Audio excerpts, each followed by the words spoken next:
नील राधे शाह जी राधे नेपाल से। राधे राधे। राधे राधे महाराज जी। महाराज जी, मेरी माँ को भूतों ने परेशान कर रखा है। मैं उन भूतों पर शासन करना चाहता हूँ, इसलिए मुझे शैतानों का राजा बना दिया जाए। भूतों का राजा वो तो भूतेश्वर भगवान शंकर है। भूतेश्वर भगवान शंकर, भूतों के ईश्वर, भूतों पर शासन करने वाले भगवान शंकर है। तो मां पर भूत सवार है और हमारे तो 5 भूत सवार है। पंचभूत नहीं है, पंचभूत नहीं है। अरे एक भूत सवार हो तो तुम परेशान हो जाते हो, यहाँ 5 भूत सवार है। इन पंचभूतों का भूत उतार लो, कोई भूत नहीं है। भूत कभी पंचभूतों को धारण करने वाला नहीं होता। वो वायु, अग्नि और आकाश, इन 3 तत्वों का मिश्रण होकर के ही वो वायु में भ्रमित होता रहता है। वो पंचभूतों को धारण करने वाला नहीं होता। वो कभी कोई रूप कुछ क्षण के लिए, जैसे गोकर्ण जी के सामने कभी भेड़ा बना, कभी अग्नि बना, कभी देवता बना, कभी ऐसे विभिन्न रूप अधोगति को प्राप्त हुआ जीव कुछ क्षण के लिए धारण, और वो उनके सामने प्रकट होता है जो महात्मा होते हैं, क्योंकि वो अपना उद्धार चाहता है। ऐसे ऐसे प्रकट नहीं होते और ऐसे स्पर्श नहीं कर सकते, ऐसे आपको सता नहीं सकते। जब आपका कोई कर्म भोग होगा तभी वो आपको स्पर्श कर सकते। ऐसे हमको भी श्मशान में घूमे हैं, 20 वर्ष गंगा के किनारे घूमे हैं। तो अपने कल्याण के लिए संतों के पास से भूत प्रेत आते हैं या उन जीवों के शरीरों पर आक्रमण करते हैं जिनके कर्म का भोग भोगाना होता है, अब दंड देना होता है। तो हमें लगता है भगवान नाम जप से बढ़कर कोई सिद्धि नहीं है। आज तक सैकड़ों मुलाकातें हुई हमारी, सैकड़ों मुलाकातें, लेकिन कभी भी कहीं भी एक बाल भी ऐसा। भाई जी महाराज समुद्र के किनारे भजन कर रहे थे तो एक पारसी वेशभूषा में एक आदमी खड़ा, तो उनका बैठ जाओ साहब, क्यों खड़े हो? तो उनका डरना मत। तो उनका डरूंगा क्यों? बोले मैं मनुष्य नहीं हूं। तब बोले डर लगा, भाई जी को डर लगा, मनुष्य नहीं तो तू कौन है? बोले मैं भूत हूं। तो उनका क्यों आए हो? बोले अपना कल्याण कराना चाहता हूं, मेरी तो सामर्थ्य नहीं थी कि मैं आपसे बातचीत कर सकूं, आप जब आप बोले तो मेरे में सामर्थ्य आई। ये भूत प्रेत ऐसे नहीं सताते हैं, कोई कर्म का प्राविधान होता है। यदि आप नाम जप करो और नाम जप करके अपनी माँ को दो तो खत्म हो जाएगा भूत, देख लेना।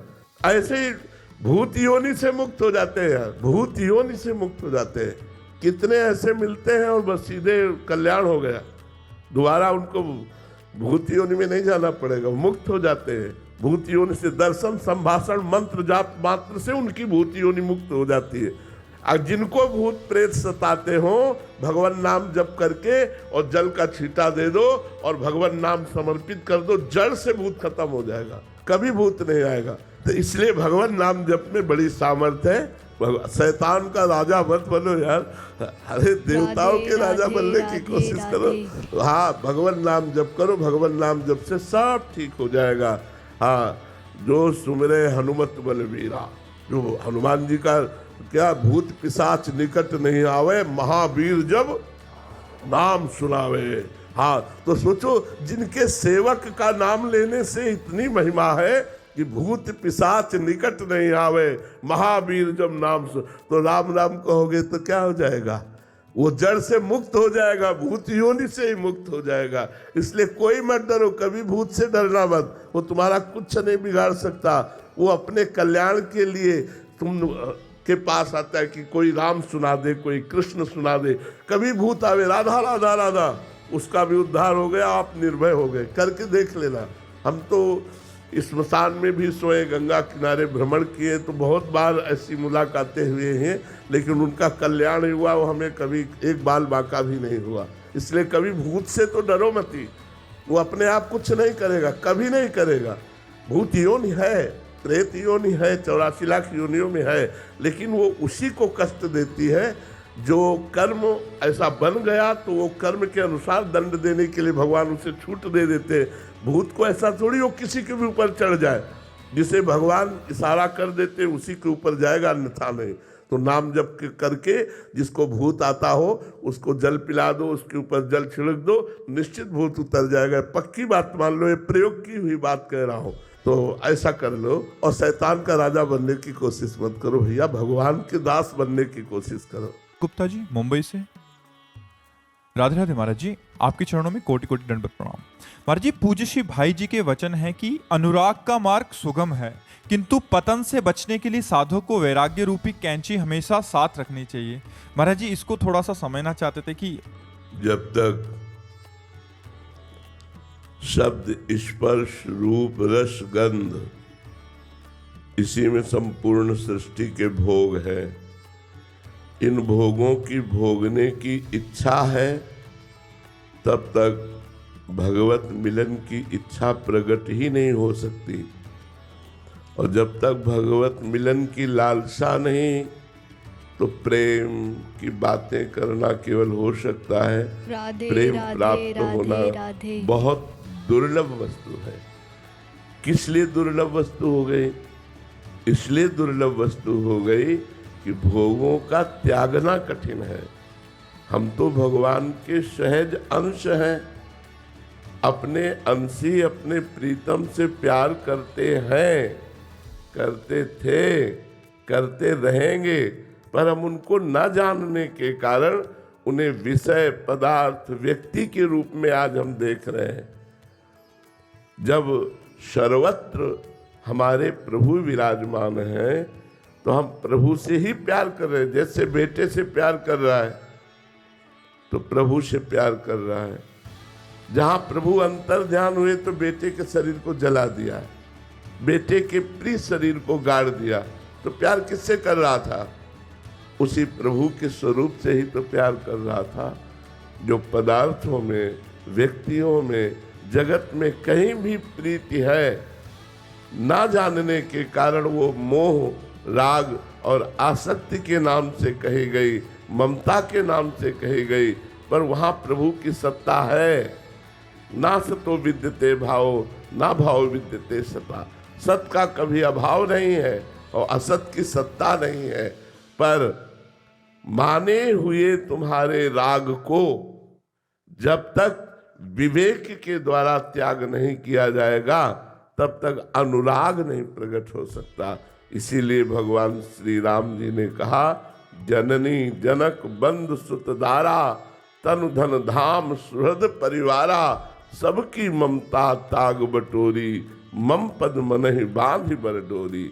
अपने मन को जो ममता के छोटे छोटे बंधनों में फंसा हुआ है, इससे हटाकर मेरे चरणों में लगा दो। चाहे माता पिता, भाई बंधु, मकान, शरीर, जो भी जहां भी है, वहां से तुम राग रहित होकर मेरी भावना करो। हटाने का मतलब है ऐसा नहीं कि माता पिता परिवार से हम द्रोह कर ले या उदासीन हो जाए, ऐसा नहीं है। उन्हीं में हम भगवान की भावना करके सेवा करें। पुत्र में भगवान, पत्नी में भगवान, माता पिता में भगवान। तो जो हम राग और मोह कर रहे हैं, वही अनुराग बन जाएगा। भगवत भाव होते ही हर विषय का सेवन करना पड़ेगा। गृहस्थ में हो, हर विषय का सेवन करना पड़ेगा, पर वो विषय भगवत प्रसाद रूप से, तो वही अनुराग की तरफ ले जाएगा। और जब विषय को विषय समझकर भोगा जाता है, तो राग और आसक्ति होती है, और विषय को प्रसाद समझकर भोगा जाता है, तो वही सर्व दुखों का नाश करके भगवत अनुराग प्रकट कर देता है। इसलिए संपूर्ण विषयों को, संपूर्ण संबंधों को भगवत स्वरूप में लीन करके निरंतर भगवान का नाम स्मरण करते हुए जब बढ़ा जाता है, तो विराग्नि पैदा हो जाती है। अब कुछ अच्छा नहीं लगता उसे, ना खाना पीना का स्वाद अच्छा लगता है, न रिश्ते नातों के मिलन का हर्ष अच्छा लगता है, न पद प्रतिष्ठा रुपया पैसा की उन्नति अच्छी लगती है। उसके अंदर एक व्याकुलता पैदा हो जाती है। दरस बिन दुखन लागे नैन, कब मिलोगे? विरह कमंडल कर लिए बैरागी दो नैन, मांगत दरस मधु करी, छके रहे दिन रैन। रात दिन विरहाग्नि हृदय में जल रही, कैसे प्रभु मिलेंगे? और रूप माधुरी का पान करके भी वो नेत्र प्यासे रहते हैं। तन मन के बिछुड़े नहीं, चाह बढ़े दिन रैन, कबहु संजोग न मानही, देखें भरी भरी नैन। ऐसी स्थिति होती है। तो वैराग्य रूपी सिंहासन पर ही अनुराग रूपी राजा विराजमान होता है। यदि संपूर्ण भोगों से, संपूर्ण लोक लोकांतर के विषयों से वैराग्य नहीं, तो भगवत अनुराग नहीं हो सकता।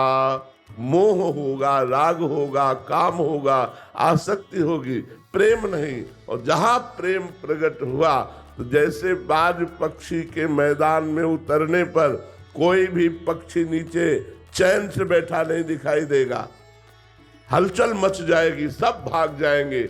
ऐसे ही प्रेम बाज के उतरते ही काम, क्रोध, लोभ, मोह, मद, मत्सर, ईर्ष्या, द्वेष, जितना ये सब समुदाय है, ये सब भाग जाता है। हृदय निर्मल हो जाता है और सच्चिदानंद भगवान अपने रूप माधुरी का उसे पान कराने के लिए उसके हृदय में ही प्रकाशित हो जाते हैं।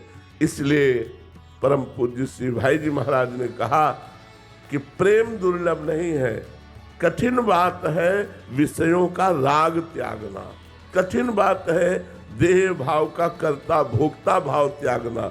ये त्याग दिया तो भगवान से प्रेम होना सहज है, क्योंकि भगवान हमारे हैं। ये संसार न कभी हमारा था, न है, न रहेगा। भगवान थे, हैं और रहेंगे। दयानंद ब्रह्मचारी जी, सुदामा कुटी से। राधे राधे महाराज जी। महाराज जी, आपके चरणों में दंडवत प्रणाम।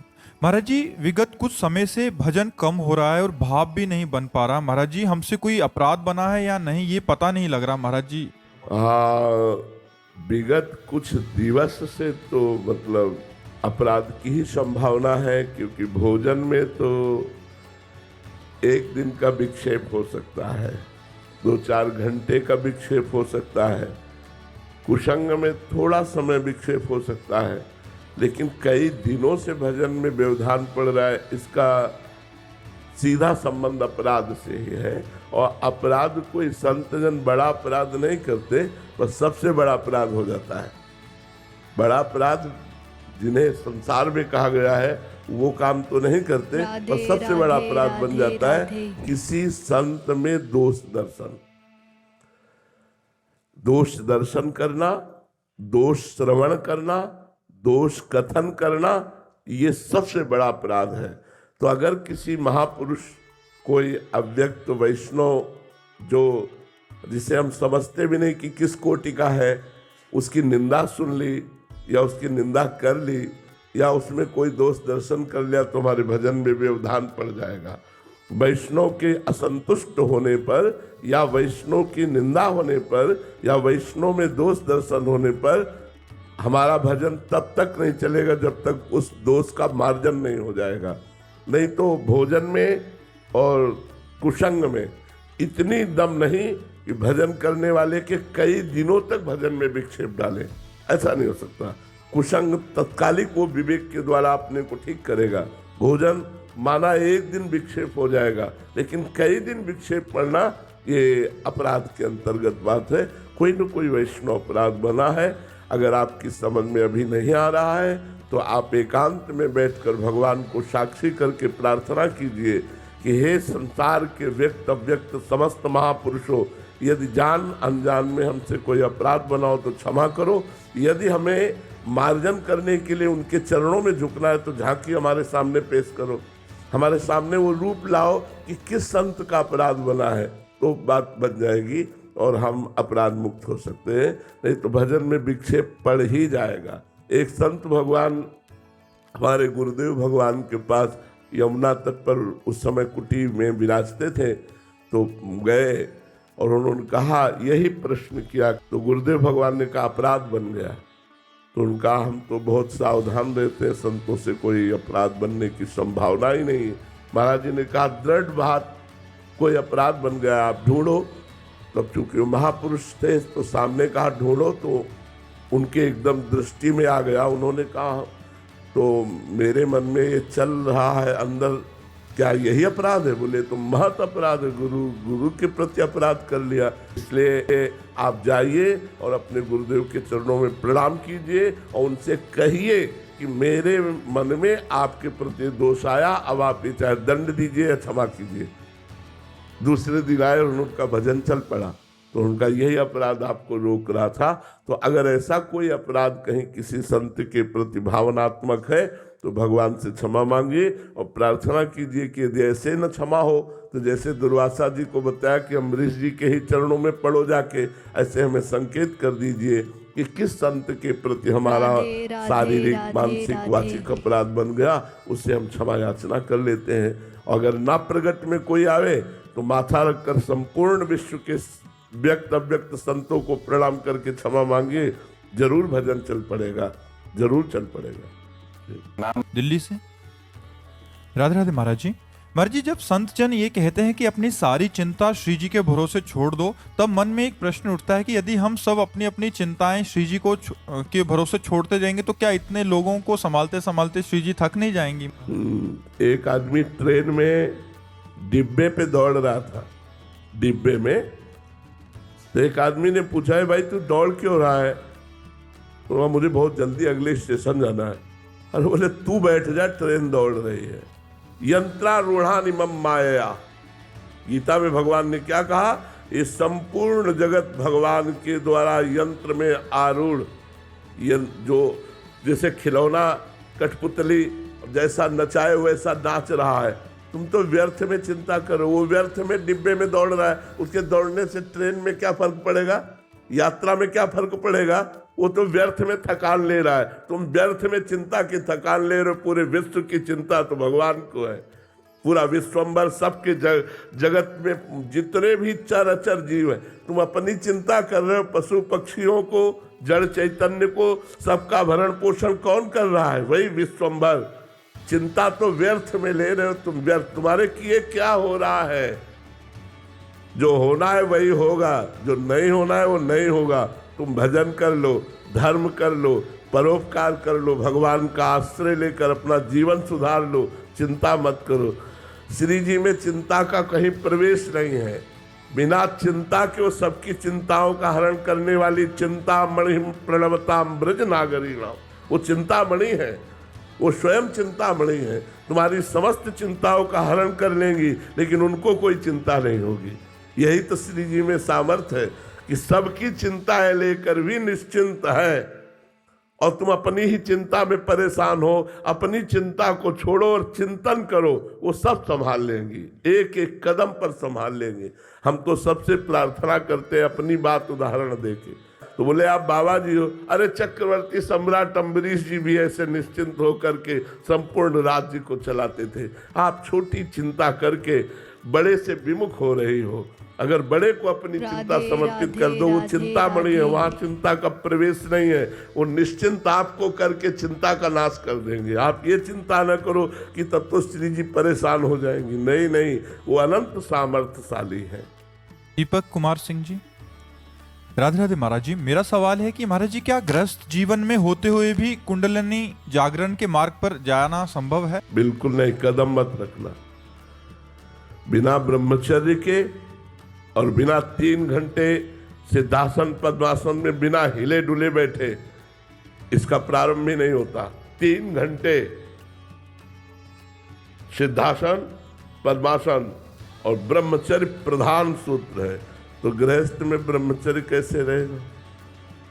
और ब्रह्मचर्य नहीं रहा तो फिर वो शरीर रोगी हो जाएगा, विविध प्रकार की परेशानियां आ जाएंगी। इसलिए कुंडलिनी के जागरण के मार्ग में कदम न रखे। अब गृहस्थ में होते हुए कुंडलिनी जागरण कैसे होगी? नाम जप के द्वारा। राधा राधा रात दिन जप करो तो अपने आप प्राणों का याम होगा। और जहां आपका अंतःकरण पवित्र हुआ तो ज्ञान शक्ति जागृत हो जाएगी, कुंडलिनी जागृत हो जाएगी, सच्चक्रों का अपने आप भेदन हो जाएगा, ब्रह्मबोध हो जाएगा, भगवत प्रेम हो जाएगा, सब हो जाएगा नाम से। नाम जप करो। अष्टांग योग के द्वारा कुंडलिनी जागरण की जो प्रक्रिया है उसमें संयम नियम की बहुत बड़ी आवश्यकता है। यम नियम प्राणायाम प्रत्याहार धारणा ध्यान समाधि, ये अष्टांग योग है। तो इसमें कदम रखना बड़ा कठिन है, क्योंकि जरा सा भी चूक हो जाने पर शरीर भयानक रोगों से ग्रसित हो सकता है। और इसमें मूल ब्रह्मचर्य चाहिए। गृहस्थ में ब्रह्मचर्य सुरक्षित रहता नहीं, इसलिए हमें लगता है नाम जप करो, शास्त्रों का स्वाध्याय करो, सत्संग करो, पवित्र आचरण करो, इसी से सब ठीक हो जाएगा। देव मिनालिया जी, मिनारिया जी, राधे राधे महाराज जी। महाराज जी, कुछ लोग साधु संतों को और धर्म को गलत बोलते हैं, तो महाराज जी ऐसे में बुरा लगता है तो उनको जवाब देना चाहिए या क्या करना चाहिए? कान में अंगुली डाल के चल देना चाहिए। जवाब देने से कोई फल नहीं मिलेगा, वो सुधरने वाले नहीं हैं। बातुल भूत विवश मतवारे, ते नहीं बोले ही बचन विचारे, तिनकर कहा सुनी नहीं काना, संत शंभु श्री पद अपवादा, कही सुनी तहाँ असमर्यादा, काटी जीव तास जो बसाई, श्रवण मुनि नत चले पराई। कोई भगवान शंकर की, भगवान हरि की, संत की, गुरु की निंदा कर रहा हो तो ताकत हो तो उसकी जबान बंद कर देनी चाहिए, नहीं तो कान में अंगुली डालकर वहाँ से चल देना चाहिए। तो मुझे लगता है लड़ाई झगड़ा करने से अच्छा है कान में अंगुली डालकर चल देना।